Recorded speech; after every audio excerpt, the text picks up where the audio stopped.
ఎన్నో సంవత్సరాల తర్వాత మన ఊర్లో జరిగే వేడుకలో అక్కడున్న మా మావయ్య జరుపుతున్నారు. ఆయనకి తోడుగా సహాయం చేసేవాడు బెన్ జాన్సన్ అనే ఒక పోలీస్.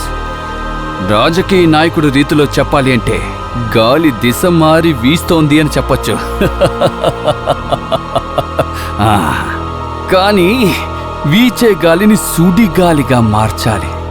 నా బుర్ర ఆలోచించేటట్టు మీరు ఎవరు ఏమీ చెయ్యలేరు. దానికి వాడే రావాలి. ఆ పత్రోస్ గాడి చేతులు కాళ్ళు విరగొట్టి వాడికి బదులుగా ఇక్కడ వచ్చిన వాడే ఆ వేలాయుధంగా. కానీ వాడు జైల్లో ఉన్నాడు కదా. లోపల ఉన్నవాడిని బయటికి రప్పించాలి. అదే మన పని. లోపల ఉన్నవాడిని బయటికి రప్పించి పని పూర్తి చేసిన తర్వాత మళ్ళీ లోపలికి పంపించాలి. ఇదే మన ఐడియా. ఇది ఒక రకమైన పొలిటికల్ ప్లే. దాని సంగతి నేను చూసుకుంటాను. ముందే ఎంతో గంభీరంగా టోపీ స్టారు పెట్టుకుని మన ఇంటికొచ్చి మనల్నే బెదిరించిన ఆ పోలీస్ ఆఫీసర్ని ప్రజలందరూ ముందు నిలబెట్టి అడ్డంగా నరికిన ఆ వేలాయుధం ఇప్పుడు లోపల ఉన్నాడంటే అది ఆ కోడికొట్టు పెట్టుకున్న అమ్మాయి సాక్ష్యం వల్లే. అప్పుడు వాడు జైలు నుంచి వచ్చేటప్పుడు వాడి శత్రువు ఆ కోడికొట్టు అమ్మాయి అయి ఉంటుంది. ఇంతకు ముందు మన అన్నయ్య చేసిన తప్పు కదా, అంతటితో పూర్తయిపోతుంది. పూర్తవ్వాలి. అది మాత్రమే కాదు, నాకు డబ్బు కష్టంతో పాటు మానసిక కష్టాన్ని కూడా కల్పించాడే ఆ పోలీస్ ఆఫీసర్. వాణ్ణి మాత్రమే కాకుండా ఆ ఒంటికాలు మావయ్యను కూడా లేపేయాలి. దాంతోపాటు మనం జరపని ఈ ఉత్సవాల్లో పాల్గొనే జనాలందరినీ మనం లేపేయాలి. ఇదంతా మనం ఒకే చోట జరపాలి. జరిపి తీరాలి.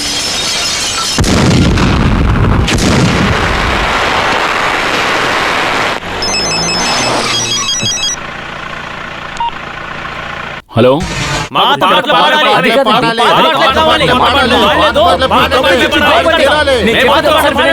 సడన్ గా పాత పాటలు పాడమంటే నేను ఎలా పాడాలరా? పాడుకుంటే మీలో ఎవడో ఇక్కడి నుంచి కదలడు. నువ్వు పాడే డొక్కు పాటలు ఇంకెక్కడైనా పాడు. నచ్చిన పాటలు వేరే చోట పాడుకో. ఇక్కడ అలాంటివి జరగవు.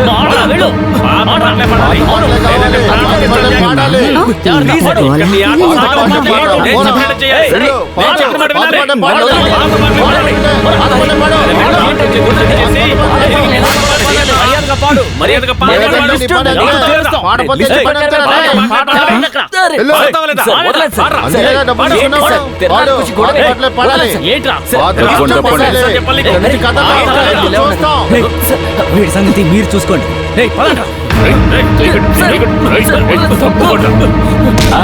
వద్దు వద్దు, సంగీత కచేరీ సినిమా డాన్స్ కలిపి వద్దు. చెప్పరా మీ సమస్య చెప్పరా? మీరు పాత పాటలు పాడంట. ఇలా చూడండి సార్, దీనికి కావాల్సింది కొత్త పాటలే. గుడి కాబట్టి నేను ప్రిపేర్డ్ గా కొత్త పాటలే పాడడానికి వచ్చాను సార్. ఎవరికి కావాలరా పాత పాటలు? మాకు కొత్త పాటలే కావాలి. పాత పాటలు పాడాలి. నోరు మూయండిరా. ఇలా చూడండి, ఇక్కడ జరిగే ఇటువంటి సమస్యలను పరిష్కరించడానికేగా మా డిపార్ట్మెంట్ 2-3 పంపించాం. ఏమయ్యారు వాళ్ళు? నిద్రపోయారా? స్వామియే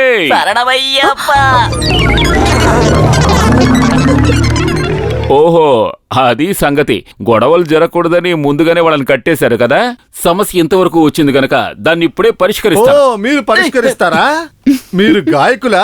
మీ గురువు ఎవరో చెప్పండి. సబ్రోం కా జిందగీ జో కభీ కవం జాతీ హై. అలా చెప్పుకోవడానికి నాకు పెద్ద గురువు గారు లేరు. మరి పాటల విషయానికి వస్తే మీ దగ్గర ఉన్న ఈ అన్ని ఇన్స్ట్రుమెంట్స్ తోనూ ఒక పట్టుబట్టడే.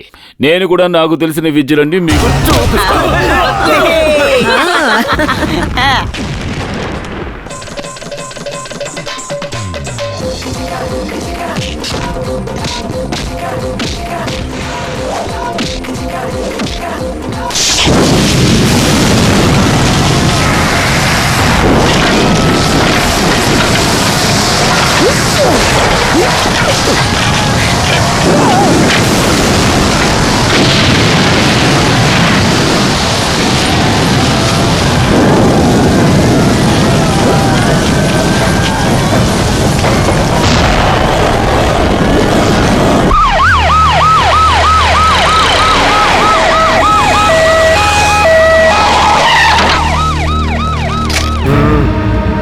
ఏం చేస్తూ ఉన్నారు?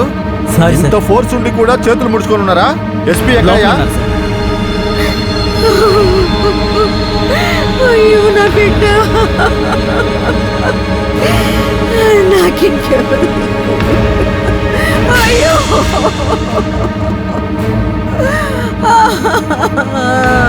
దేవుడా, అన్యాయం జరిగిందేంటయ్యా? అయ్యో అయ్యో.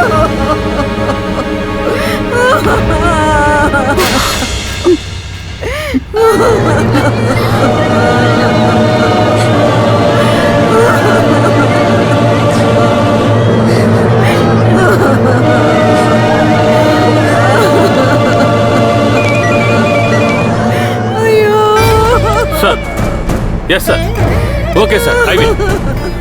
ఒకవైపు రాజకీయ నాయకులు, ఇంకోవైపు పత్రికల వాళ్ళు, ఇంకోవైపు మన డిపార్ట్మెంట్ వాళ్ళు. ఐజీ గారు విత్ ఇన్ అవర్స్ జరిగిన సంఘటన పూర్తి వివరాలు ఆయన టేబుల్ మీద ఉండాలంట. జరిగిన సంఘటన కాదు సార్, కొంతమంది కావాలని జరిపించిన తెలుసు, సంఘటన. కానీ ఆయన చీకట్లో ఉన్నాడు కదా, వెలుగులో ఉన్నది మనం.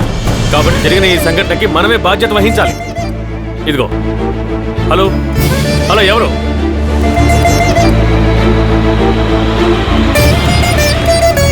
నమస్తే సార్.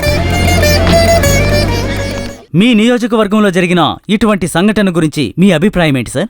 సంతోషం, అలా చెప్పలేం కదా. బాధపడుతున్నాను, అలాగా చెప్పలేను. ఎవరో చేసిన దారుణమైన పని అని చెప్పొచ్చు. ఎవరై ఉంటారు సార్? నేను నువ్వు కాదమ్మా, ఇంకెవరో తెలియాలంటే అదుగో పైన.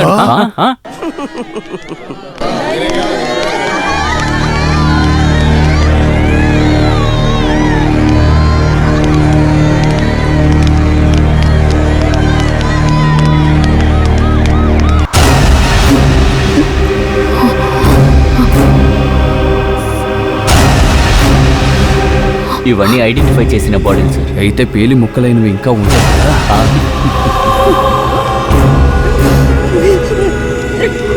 పోస్ట్ మార్టం పూర్తవగానే వాళ్ళ బాడీస్ ని బంధువులకు అప్పగించాలి, అర్థమైందా? Okay sir.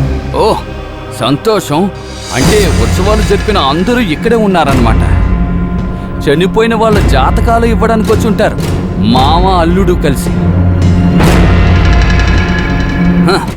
ఇలా జరుగుతుందని ముందే గ్రహించే ఇలాంటి ఉత్సవాలు వద్దు అని చెప్పాను. ఏదో నేను స్వార్థానికి చెప్తున్నానని మీరు ఈ ఉత్సవాలు జరిపారు కదా. ఇప్పుడు ఏమైంది? ఈ ఊర్లో ఉన్న ఎంతో మంది అమాయకుల్ని డైరెక్ట్ గా మీరు దేవుడి దగ్గరికే పంపించేశారు. అంత్యక్రియల ఖర్చు మిగులన్నమాట. మీ నాన్న కాలంలో ఉత్సవాలు జరిపేటప్పుడు ఒకళ్ళో ఇద్దరో చనిపోయేవారు. నువ్వు ఒకేసారిగా 1 డజన్ మందిని లేపేశావు. అద్భుతం. నాన్న మీద గెలవడానికి పుట్టిన sub inspector Johnson, Andhra police యొక్క సింహ స్వప్నం. నీ జాతకం ఎలా ఉందంటే ఇక వచ్చే కాలంలో ఈ స్టార్లన్నీ తీసేసి రోడ్డు మీద ముష్టెత్తుకుంటాం, అది ఒక చేతిలో చిప్ప పెట్టుకుని. ఇదిగో ఈ ఎమ్మెల్యేకి దక్కిన ఆర్థిక సాయం నుంచి ఇదిగో వీళ్ళందరూ ముందు నేను నీకు భిక్ష వేస్తాను.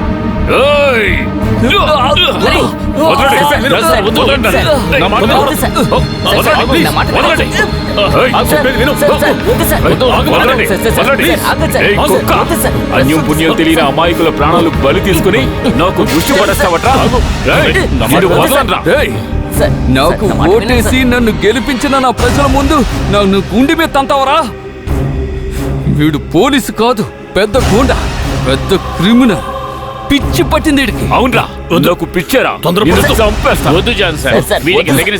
దేవుడే వీడి వల్ల ఇక్కడ బలైపోయిన ప్రాణాల లెక్క వీడి నోటితోటే చెప్పిస్తాను.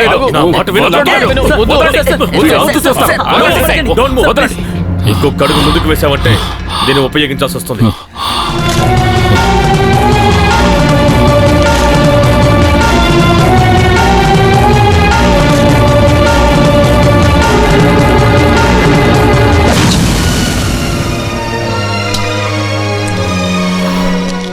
Sub inspector Ben Johns super performance. మీడియాలో ఈ హెడ్లైన్స్ కొత్తవి కాదు, కానీ ఆ ధైర్యం ఉందే అది కొంచెం ఓవర్. అంతమంది మీడియా వాళ్ళు అక్కడ కెమెరాస్తో నిలబడినప్పుడు నువ్వు చూపించింది మగతనం కాదు, పిచ్చితనం. ఎమ్మెల్యే మీద హత్యా ప్రయత్నం రాశారు, దానికి తోడు మీ నాన్న క్రిమినల్ బ్యాక్గ్రౌండ్ కూడా. ఇప్పుడు తృప్తిగా ఉందా? వాడిని అక్కడే నేను చంపేస్తుంటే సంతోషంగా ఉండేది. ఇప్పుడు వాడి నాలుక నాశనానికి దారితీస్తుంది. దీనివల్ల నేను ఏమైపోయినా పర్వాలేదు సార్. చావుకు భయపడి కాదు, నేను అక్కడ సైలెంట్గా ఉన్నది. నా ముందు తుపాకీతో నుంచినది మీరు కనుక. నేను ఈ యూనిఫామ్ వేసుకుని ఇంతవరకు మనస్ఫూర్తిగా సెల్యూట్ చేసింది ఒకరికే, అది మీకే. అవన్నీ నాకు తెలుసు కాబట్టి ఇంతసేపు నీతో మాట్లాడుతున్నాను. ఇలా చూడు, ఆవేశపడ్డం వల్లే ఈ ప్రపంచంలో యుద్ధాలు జరుగుతున్నాయి. మనిషికి కావాల్సింది వివేకం. వాళ్ళందరూ రాజకీయ నాయకులు, అందువల్ల వాళ్ళ నిజస్వరూపాన్ని అందరికీ తెలియజేయాలంటే కొన్ని విషయాలు నాకు తెలియదు, నేను చూడలేదని తెలివిగా ప్రవర్తించడం నేర్చుకోవాలి. ఇప్పుడు వాళ్ళకి వ్యతిరేకంగా మనం ఏం చేసినా సరే ప్రతీకారం కోసమని మీడియా అంటుంది. అంతేకాదు, ఇదంతా మనసులో పెట్టుకుని వాడు రేపు ఏం చేస్తాడో మనం అస్సలు ఊహించలేం. అర్థమైందా?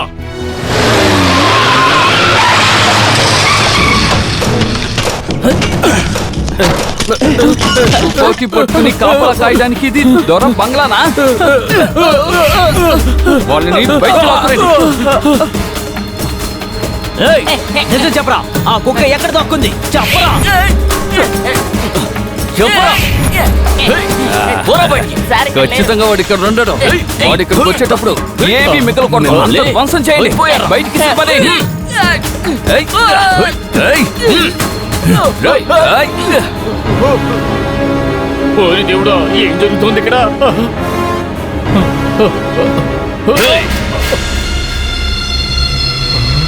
ఊహించలేదు కదూ, నేనేరా వేలాయుధం, వేటాడే వేలాయుధం. చరిత్ర గురించి నీకు బాగా తెలుసు కదా. వాడి బాబు ఎముకలు విరిచిన వాడిని నేను. వాడి ఎముకలు కూడా విరగొట్టించుకోకుండా ఉండమని చెప్పు. అనవసరంగా అన్ని చోట్ల తల దూర్చాడంటే ముక్కలు ముక్కలు చేసేస్తాడు ఈ వేలాయుధం.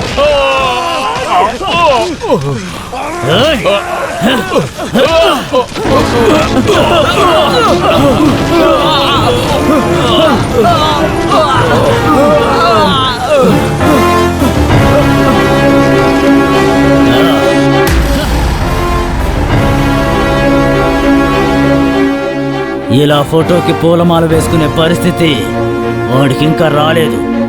ముసలోడా, వాడికి చెప్పు, ఆ టోపీ డ్రెస్సు విప్పి పక్కన పెట్టి ఈ వేలాయుధాన్ని ఇబ్బంది పెట్టకుండా వెళ్ళిపోమని వాడితో చెప్పు.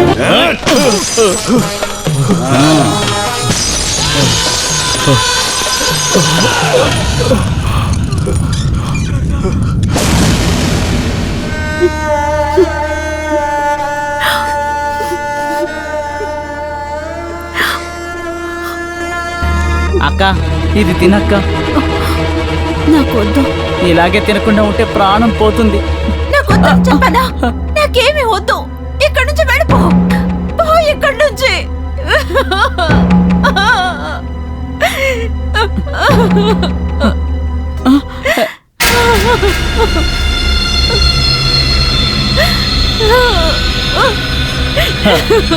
ఏంటి బంగారం అలా పడుకున్నావు?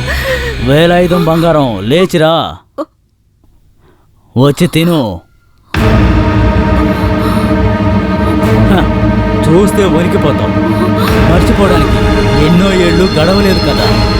మనిద్దరం కలుసుకుని చూసిన విషయం నువ్వు ఎక్కడికి వెళ్ళి చెప్పినా ఈ బంగారానికి ఉన్న ధైర్యం వల్ల ప్రస్తుతానికి నేను లోపలే ఉన్నాను. ఇప్పుడే ఇక్కడికి వచ్చాను.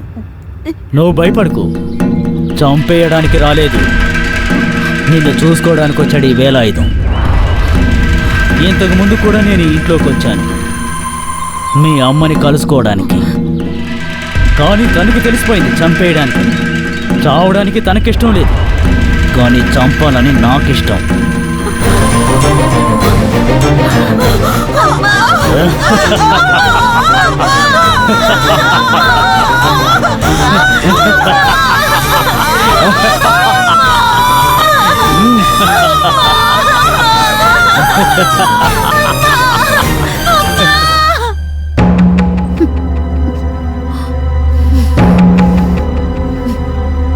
ఆ రోజు చూసింది చెప్పడానికి, ఈ బంగారం అప్పుడు చాలా చిన్న పిల్ల అయినందువల్ల నన్ను బాగా ఇరికించావు. అంతటితో అయిపోయింది. ఈ వేలాయుధం మీద వచ్చిన పుకార్లన్నీ అయిపోయాయి. ఇక ఈ ముసలి వయసులో ఈ వేలాయుధం గుణం మారుతుందని అస్సలు అనుకోవద్దు. మారడానికి మంచి వయసు నీది. చీకట్లో ఈ వేలాయుధం బీడీని విసిరి పారేసినందువల్ల మంటల్లో కాలి చచ్చిపోయింది 12 మంది. ఆ చనిపోయిన వాళ్ళలో నీ ముసలిది కూడా ఉంది. ఇప్పుడు నీకంటూ ఎవరూ లేనందువల్ల ఇక్కడి నుండి వెళ్ళిపోవడానికి నీకు ఎలాంటి అభ్యంతరము ఉండుండదు. ముఖ్యంగా ఆ ఎస్ఐ నీకెప్పుడు సాయం చేస్తాడని మాత్రం అనుకో. వాడు నిన్నే బయలుదేరి వెళ్ళిపోయాడని విన్నాను. కాబట్టి చీకటి పడేలోపు మోటా ముల్లె సర్దుకొని ఈ ఊరు వదిలి వెళ్ళిపోవాలి. నేను ఈ ఊరు వదిలి వెళ్ళాల్సి వస్తే నేను చంపే వెళ్తాను. నేను ప్రాణాలతో